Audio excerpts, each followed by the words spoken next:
G'day YouTube. So tonight I thought we'd do a quick video on the kilowatt off-brand kilowatt meter that died on me just the other day.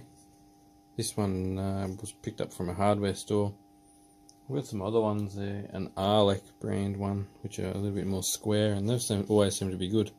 This one just really rubbish from the get-go. So I've undone the security screws in the back already. Let's pop it open and see what's inside.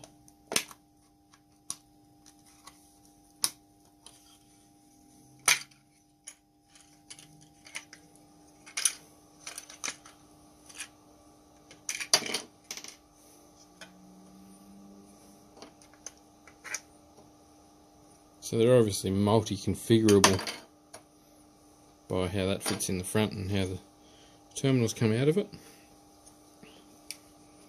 So we've got a display board and then we've got a back board. How does it work?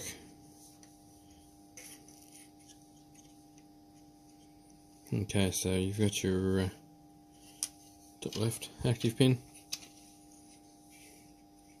Goes into the board. Goes across a metering shunt. And comes back out to a to the pin. So it looks like they're straight connected. It looks like it goes straight from this pin to out this beast here, but they're actually not physically. Oh, we're going the other way. A big kink in it. So they're not physically touching each other. So that's the first thing I really don't like about it. And there's your neutral on this side going up to power the board and light everything up.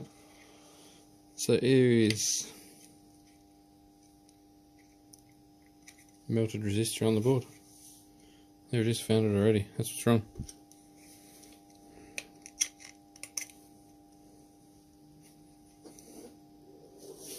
That resistor there, charcoal. Just a crappy component let go on the inside. Are they capacitors or resistors, these ones? 47k. Bit able to tell, they got a million certification numbers on them.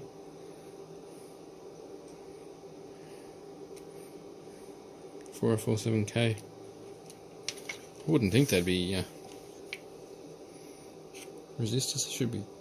I would have thought they were caps, but anyway, someone in the comments will tell me instantly. Okay, so not much to it at all. See if we can get this board off the face there and have a look on the other side just for interest sake.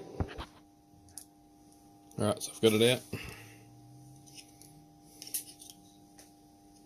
Front board's just got these little touch selectors for the switch pads to touch. Nothing special or exciting there. Little LCD screen and control board on the back of it. The back side of this though, have a look at that soldering job. It's about as good as what I can do. It's horrible. You can see the resins escape from this track and this bit here, right behind where Mr. Resistor's cooked himself. So there's obviously a reason that's cooked. I'm sure someone will know, but I would say that would be the current limiting resistor to run the control circuit. Something's gone awry with the control circuit.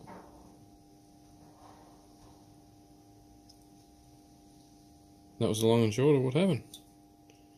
So, bit of a look inside. There's the faceplate again, so you know which one. Yeah, I don't think I'm going to even bother looking at salvaging anything out of this. It was just more of I wanted to see inside because I'd never had a good look inside one.